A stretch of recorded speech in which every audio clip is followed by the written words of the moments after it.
Meu nome é Marta Freitas e hoje eu estou aqui para falar sobre um plano de aula para ensino médio. Esse projeto é para a conclusão do meu estágio em licenciatura em psicopedagogia na Universidade Uninter. Então vamos lá, dar uma olhada aqui nos slides. Então, plano de aula para o ensino médio. Então, primeiro a identificação da turma, Esse plano de aula, ele serve tanto para primeira, segunda como a terceira série do ensino médio, certo? E ele está dentro da área das ciências humanas e ciências sociais aplicadas. Então, ele pode se encaixar tanto num planejamento para uma aula de história, para uma aula de sociologia. A nomenclatura da matéria realmente varia muito, às vezes até de colégio, mas que seja uma matéria dentro da área de ciências humanas e sociais aplicadas, tá? O conteúdo da aula vai trabalhar essa habilidade, tá?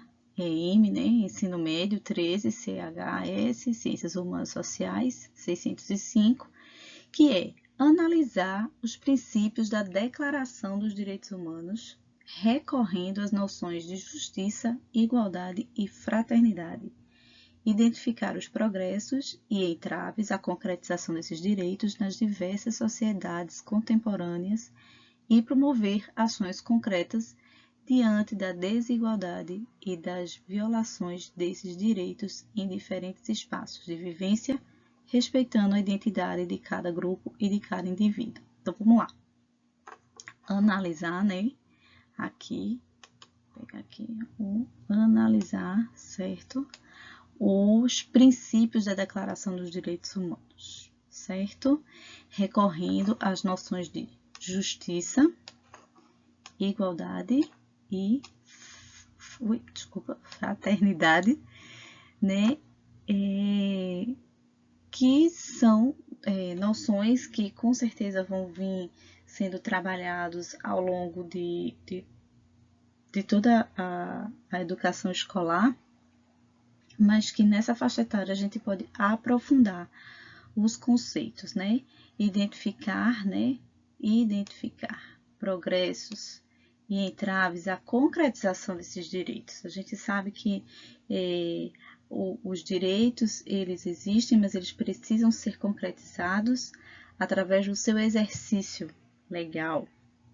O cidadão é aquele que tem o direito de exercer esses direitos, tem o direito de cobrar, de exigir o dever, o real cumprimento desses direitos.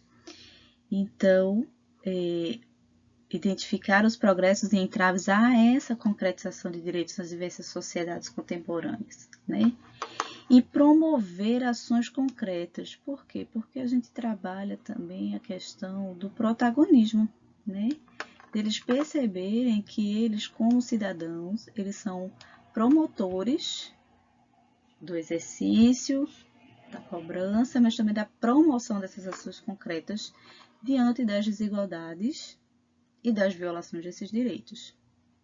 Então, olhar para a sua realidade, como diz aqui, em diferentes espaços da sua vivência e promover ações concretas para resolver essas demandas, de desigualdade e violação de direitos, respeitando a identidade de cada grupo e de cada indivíduo.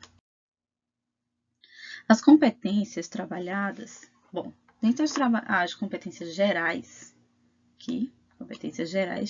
destaca-se agir pessoal e coletivamente com autonomia, responsabilidade, flexibilidade, resiliência e determinação, tomando decisões com base em princípios éticos, democráticos, inclusivos, sustentáveis e solidários. Então, a gente viu ali, voltando um pouquinho, a habilidade, de promover ações concretas. Então, para isso, vai ser necessária a tomada de decisões. E ele vai tomar essas decisões em cima de quê? De princípios éticos, democráticos, inclusivos, sustentáveis e solidários, E ele vai agir de forma pessoal, conforme os seus princípios pessoais, e de forma coletiva,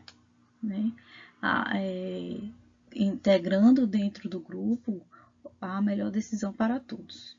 Isso. E dentre as competências específicas da área está identificar e combater. Identificar e combater as diversas formas de injustiça, preconceito e violência, adotando princípios éticos, democráticos, inclusivos e solidários, e respeitando os direitos humanos, e participar do debate público. Participar do debate público de forma crítica, respeitando diferentes posições e fazendo escolhas alinhadas ao exercício da cidadania e ao seu projeto de vida com liberdade, autonomia, consciência crítica e responsabilidade.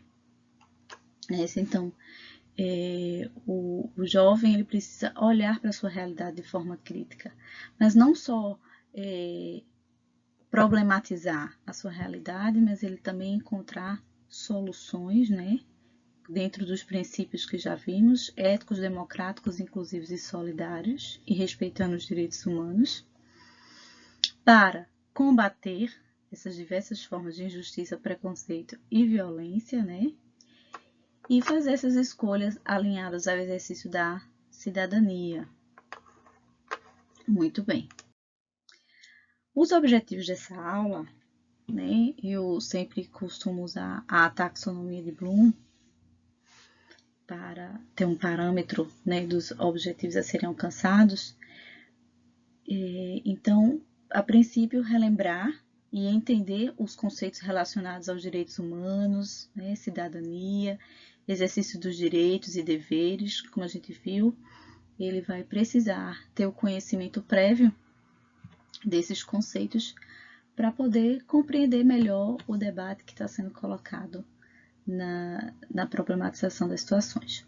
Analisar e aplicar os ensinos compreendidos na realidade que vivencia. Então, não adianta ter o conhecimento sem poder aplicar de forma inovadora, de forma protagonista, como a gente tem usado muito o termo, nas situações do seu dia a dia, né? Na sua realidade prática. E um outro objetivo com essa aula é que eles possam criar em grupo, né? Já vimos que as decisões para as soluções elas são feitas de forma individual e coletiva, então o projeto que vai ser feito é criar em grupo um projeto com passos a serem aplicados para solucionar o problema encontrado na comunidade em que vive após a sua avaliação. Então, eles vão observar a realidade, avaliar essa realidade, problematizá-la e encontrar soluções para esse problema e transformar isso num projeto. Síntese do assunto. Bom, aqui na síntese do assunto, a gente vai falar sobre a fundamentação teórica desse trabalho, né, desse plano de aula, né. Então, a gente começa trazendo Vygotsky, um psicólogo que trouxe a sua visão histórico-cultural, em que ele sempre entendia que a aprendizagem ele se dá quando o sujeito se relaciona com o meio em que vive. Então, para ele, a aprendizagem começa quando o indivíduo começa, de fato, a se realizar com seu ambiente social. O sujeito, então, modifica o ambiente e é modificado por ele.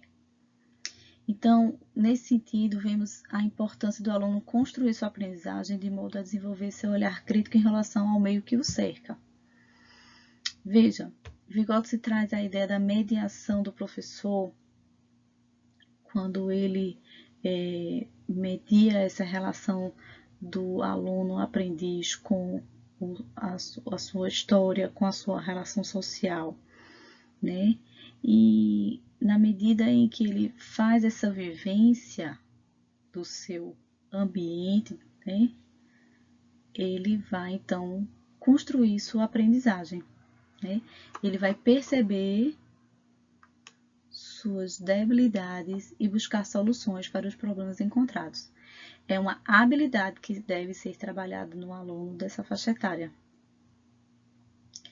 né? Então, a observação, a percepção e a busca por soluções. Assim, nada melhor do que trazer oportunidades para a sala de aula a fim de que o aluno trabalhe junto com os seus pares, né, seus colegas, na evolução desse olhar que não apenas define o problema, mas que também faz parte da solução, né?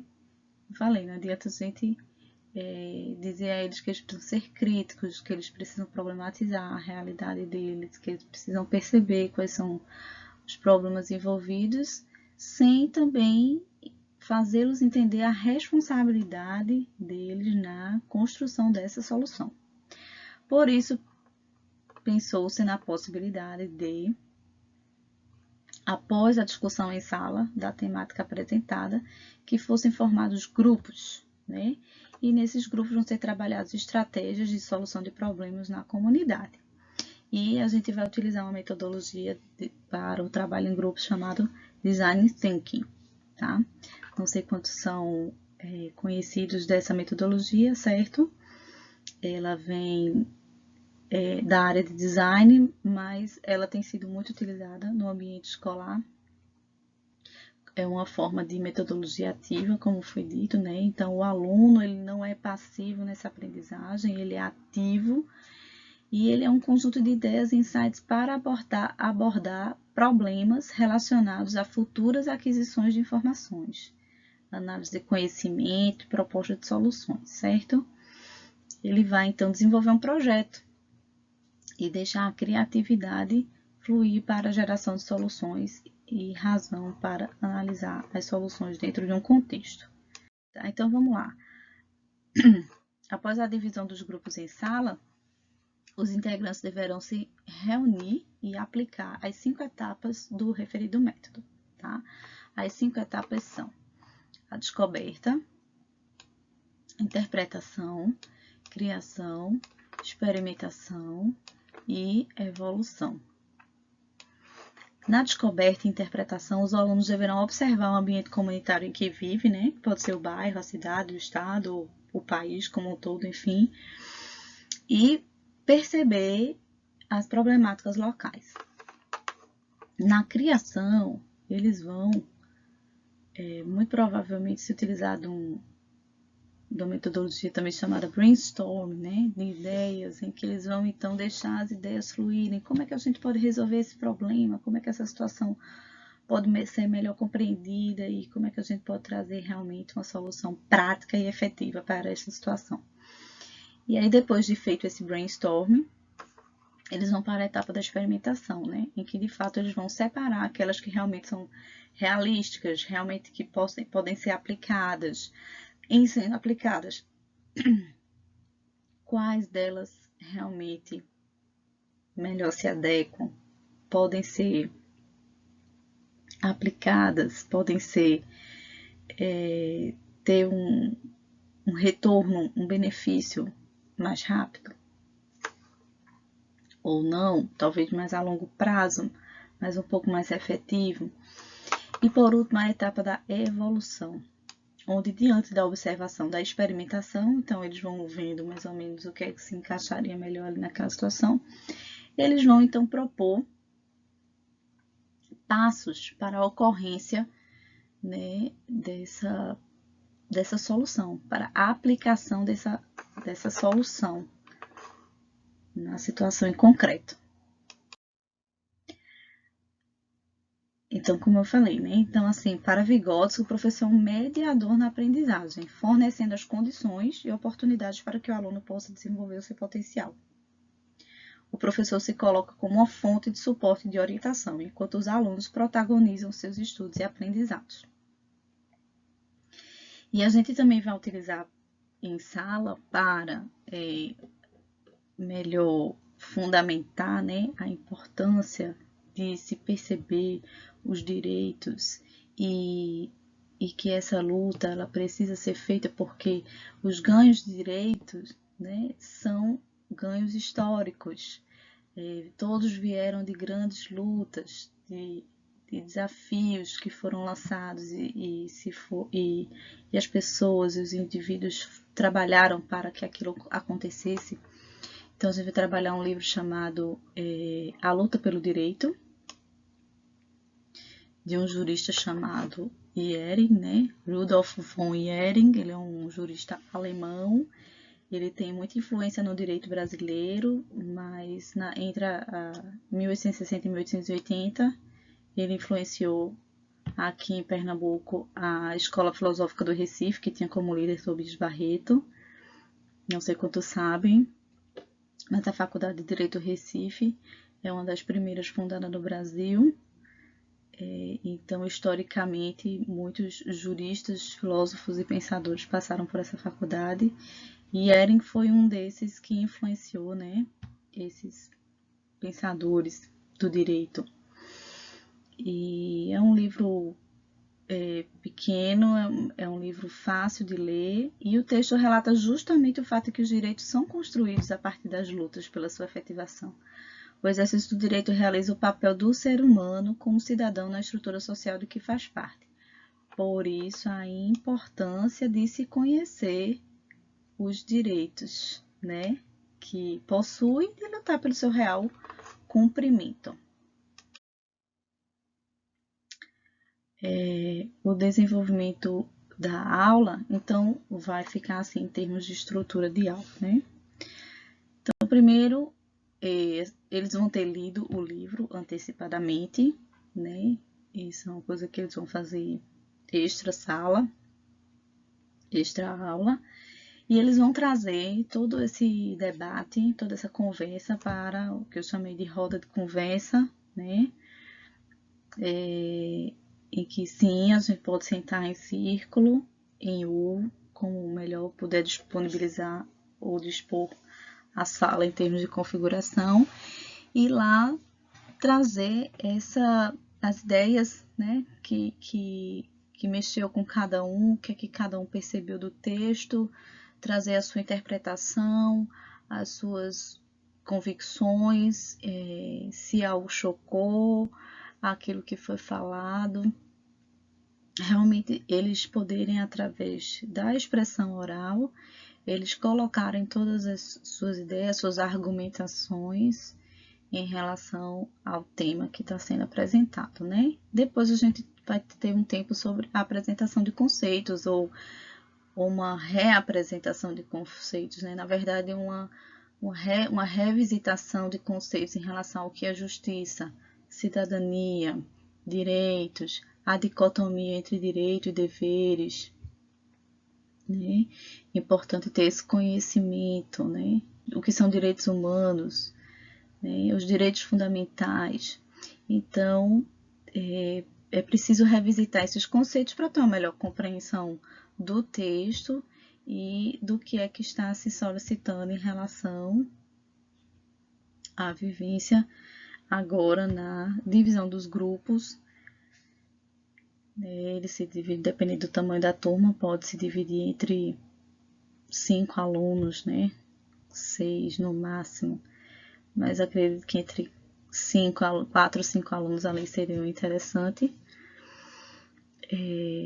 E a apresentação do Design Thinking, então apresentar para eles quais são as etapas do Design Thinking e que explicar como é que seria a estrutura desse trabalho, desse projeto, para eles montarem isso e trazerem esse trabalho e esse projeto pronto por escrito, com todas essas etapas descritas.